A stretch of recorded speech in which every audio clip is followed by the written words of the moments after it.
Estamos de volta com a mesa de debates aqui na TVE Juiz de Fora. E hoje é considerado o Dia Nacional de Prevenção e Combate à Surdez. Segundo o IBGE, cerca de 5% da população brasileira sofre com a deficiência auditiva.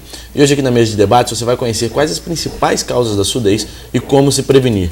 Para isso nós trouxemos o otorrinolaringologista, Dr. Evandro Ribeiro. Obrigado pela sua presença. Eu que agradeço aí o convite para participar aqui de vocês. E para a gente começar, quais os principais fatores de risco que podem desenvolver uma surdez?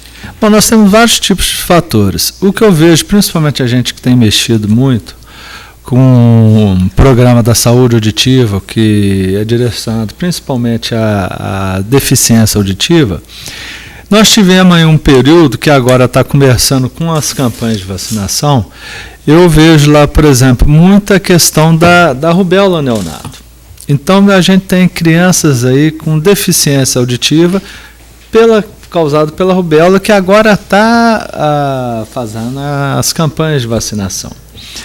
E, inclusive, isso aí é uma das causas que a gente tem que prevenir através da vacinação. Antigamente existia uma das grandes causas, que era o sarampo. Eu lembro que a maioria da população na minha idade teve sarampo. E com sequelas, através até de perfurações timpânicas, e mesmo levando a lesões da parte auditiva.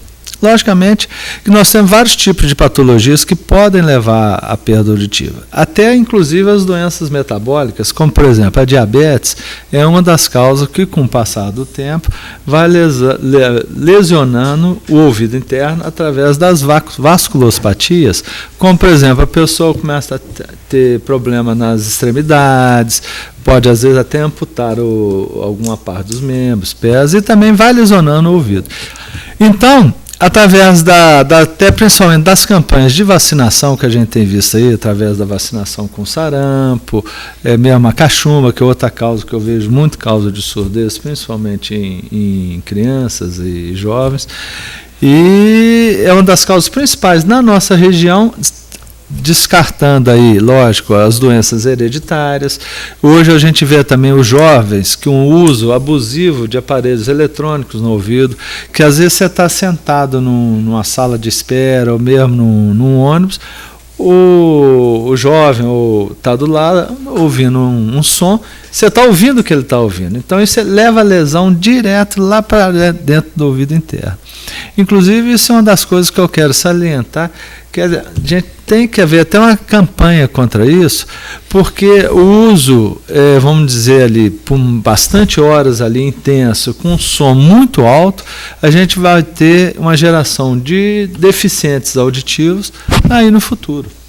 Então, uma das coisas que a gente seria tem que por causa de proibir isso? Não, não é caso de proibir. Mas se faz mal à saúde, e quando faz mal à saúde, sobrecarrega o sistema único de saúde também, porque cada paciente lesado, ele vai procurar o quê? O tratamento. E esse tratamento foi oferecido pelo governo. Então, o governo pode realmente proibir isso. Não, se ele está onerando a folha de pagamento dele. Como proibir. Mas acho que deveria ter uma orientação, uma prevenção. Começa com orientação acerca disso. Na minha opinião é o seguinte, eu acho que nunca ficar muito tempo com o uso desses aparelhos. Aí talvez 1 hora no máximo. Mas quando você for usar um som através desse MP3, você vê lá o volume máximo. Você divide a metade, e aquela metade é a metade. Porque você escutando 25%. muito alto, você é lesão direta para dentro do ouvido interno ali. E, logicamente, a prevenção também nos trabalhadores nas indústrias. Sim. O uso do equipamento de proteção industrial ali é importantíssimo. A gente vê, inclusive dentro da própria indústria de relato, que aquilo, vamos dizer assim, esquenta, abafa ali o ouvido, é um incômodo. Mas o caso é ele ficando exposto ali a ruídos, principalmente ruídos acima de 85 decibéis, vai também levar uma lesão dentro do ouvido interno. Eu lembro que ainda a gente pega até hoje pessoas mais idade que trabalhavam aí em tecelagem, que era intenso ruído, com perdas auditivas severas lá. Né? Então isso aí tem que também ter uma orientação sobre essa parte. O herpes zoster, tem gente que tem herpes zoster na face. Pode atingir também o herpes zoster é uma coisa grave que pode ter, e principalmente o herpes zoster óticos, que é a síndrome de Hansen-Hunt, que ela pode acometer o nervo auditivo interno e levar a uma surdez, uma das causas de surdez súbita. E, inclusive, da paralisia facial. Há doentes que às vezes têm paralisia facial por herpes zoster, é uma patologia que ela fica mais arrastada, custa a ter uma melhora.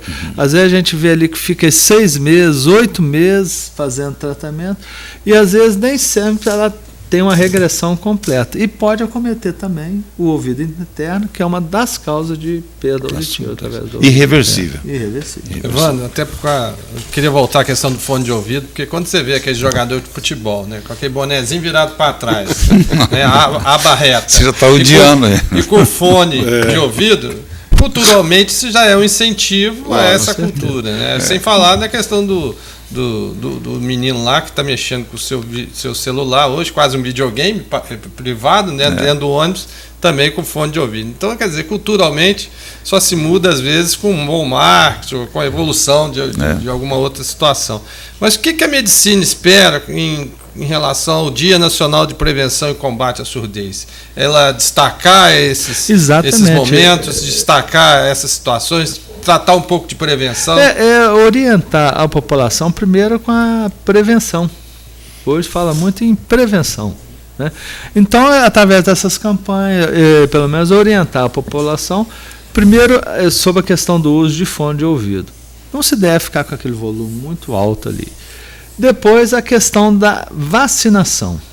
Então, hoje nós temos a vacinação contra a meningite, que é uma das grandes causas de surdez também, a vacinação do sarampo, a cachumba, e a vacinação contra a rubéola, principalmente, e a prevenção quando ainda tiver no útero, na questão da prevenção na gravidez ali.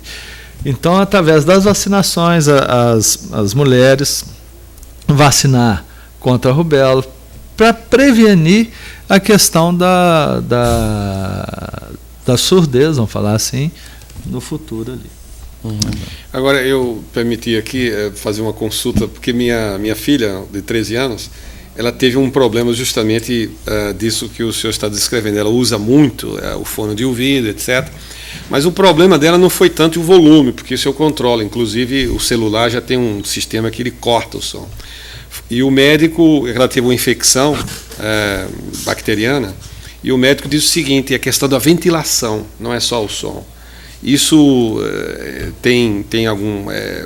você bloquear a ventilação interna do ouvido pode causar problema? Não, se ela teve uma patologia de ouvido médio, a ventilação é feita do ouvido médio através da tuba auditiva, ou que a gente chamava antigamente da trompa de Eustáquio, né?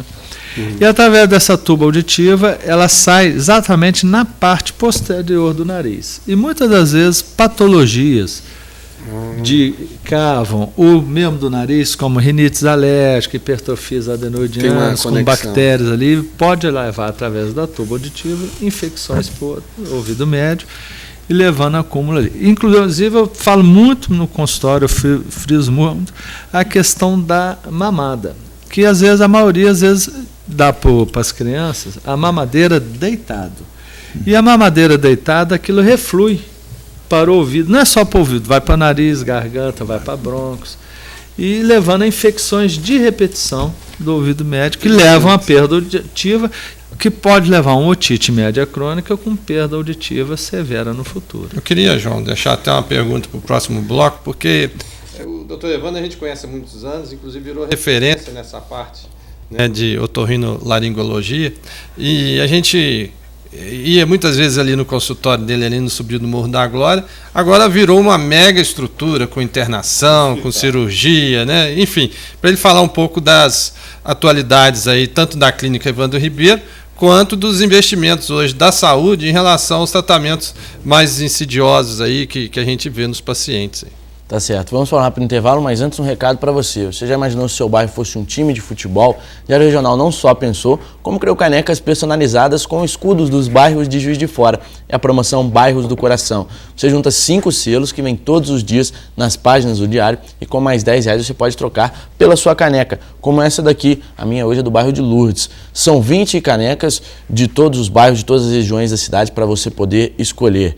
Mostre que seu bairro tem a maior torcida e faça parte do time. Nós vamos continuar falando sobre surdez no próximo bloco. Voltamos já.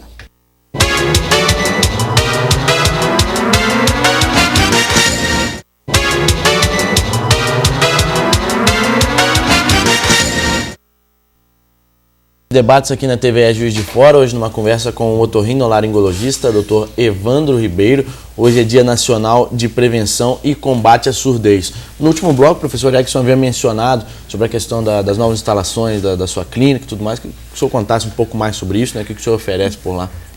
A vida lá é 30 anos de luta, começamos devagarinho, hoje realmente virou um hospital, né?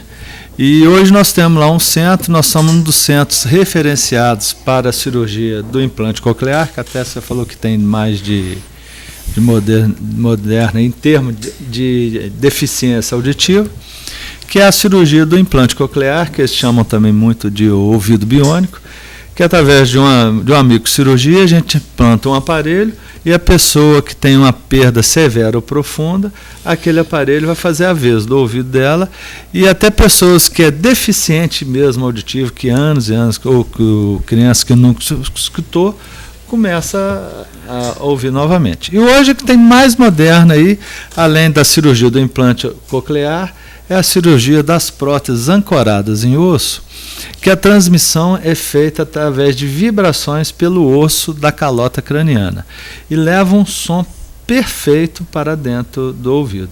Ela transmite, às vezes uma pessoa tem uma perda severa, profunda ou ausência de audição no ouvido, ela faz o que a gente chama de sistema cross, ela passa a ouvir do outro ouvido e tem sensação auditiva no ouvido que ele é surdo através de microvibrações através do osso da calota craniana. E tem vários tipos de próteses através disso. E tem também através do que a gente chama do Vibrant. O Vibrant é um tipo de aparelho que também é implantável. A pessoa que tem perda auditiva e não consegue ouvir, usar um aparelho auditivo por um motivo ou outro, ou tem muita secreção purulenta do ouvido, ou muita otite, ou mesmo um incômodo, existe hoje uma prótese que, através de uma cirurgia, que a gente implanta um microaparelho no ouvido e passa a ouvir, não precisa usar aquele molde externo ali. Muito bom. Quem pode, como que é feita a triagem disso? O que é o implante coclear? É uma cirurgia? Que dessa explicação para o nosso público. A cirurgia do implante coclear é uma cirurgia, né? Sim. Que a gente faz através do osso temporal, o osso da mastoide. Hoje a gente pode, dependendo do caso, até ser feito com anestesia local, em alguns casos, lógico, casos muito específicos, não pode ser feito em criança, e que a gente planta um eletrodo dentro do ouvido interno, na cóclea, e aí fica um molde interno debaixo do músculo e fica, logicamente, através de um ímã, um molde externo que a transmissão é feita. E aí, sim, a audição é feita por ali e resolve o problema, né? E hoje nós temos uma disponibilidade via saúde auditiva, que é através do Ministério da Saúde, do governo federal, que a gente somos um dos poucos centros, em termos de Brasil, referenciado para fazer esse tipo de cirurgia. Isso tem uma triagem para isso. Tem uma triagem. Ela tem que passar também, passa com uma série de avaliações, tem que entrar no programa da saúde auditiva, passa por uma série de avaliações e ele passa por uma experiência. Primeiro, quem tentou usar um aparelho auditivo, senão, durante 6 meses, ele há um estímulo através de um aparelho que tem que ser feito passar por esses estágios. E tem através do estímulo, tem que usar um aparelhinho por 6 meses para depois ser candidato à cirurgia do implante coclear.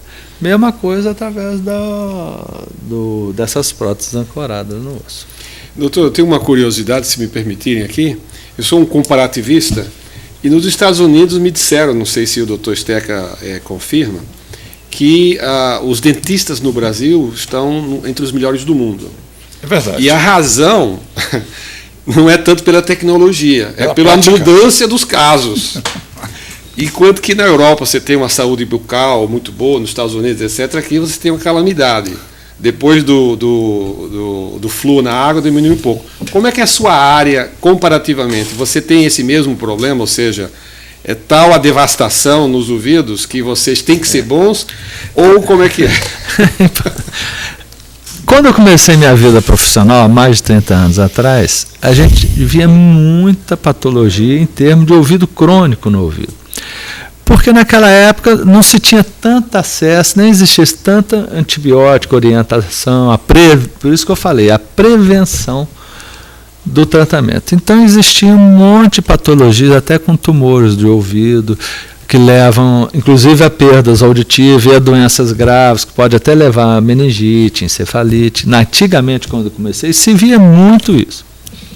À medida que foi havendo um esclarecimento maior da população, melhora do nível socioeconômico da população, essas patologias, principalmente de ouvido crônico, não estou falando as doenças de ouvido interno, como até as perdas neurosensoriais hereditárias, ou até pela certa idade. Estou falando naqueles ouvidos crônicos que tinha aquela secreção no ouvido, aquele desagradável, que levava até tumores dentro do ouvido, que a gente tinha que fazer cirurgias mais largadas. Isso, com a melhora do nível socioeconômico, houve também, vamos dizer assim,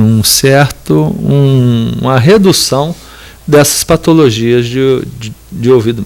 Existem, como ainda existe isso nos Estados Unidos, existe isso na Europa, existe no mundo inteiro. Logicamente, em países com um nível socioeconômico melhor, elas vão existir em menores quantidades.